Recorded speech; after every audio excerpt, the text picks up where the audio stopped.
Boss Marbs, natatalo pa din ba yung magagaling sa crypto? Alam niyo yung totoo, guys. Wala pang expert sa cryptocurrency. Well, personal opinion ko lang yan. Kasi syempre, bago pa lang naman yung crypto dito sa mundo, di ba? 2009 nag-start and ngayon nag-a-adapt tayo slowly.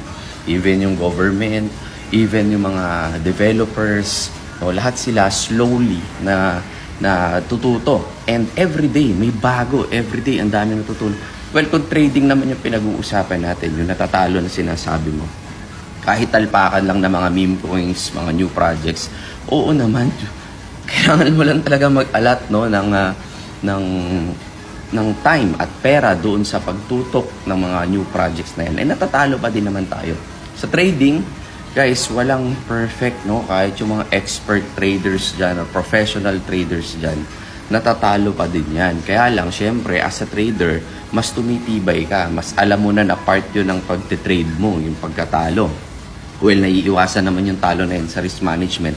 But again, kahit gaano ka kagaling mag-analyze, no?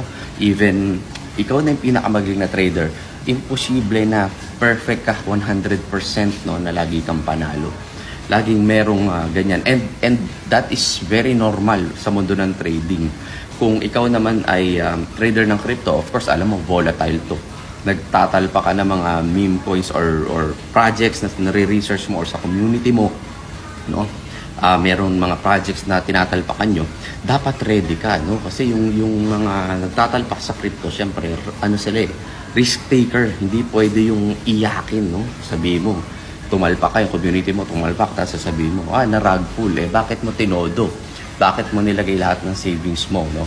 O narinig mo lang sa influencers, narinig mo lang sa amin, biglang bumagsak. Grabe kasi yan, kinontent mo ganyan, no?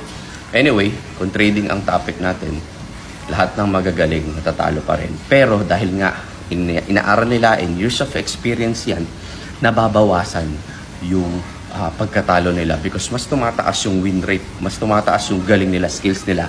Not necessarily sa technical analysis, but how they handle yung mindset, psychology, and emotions nila. So, yun. Sana nasagot ko yung tanong mo. God bless.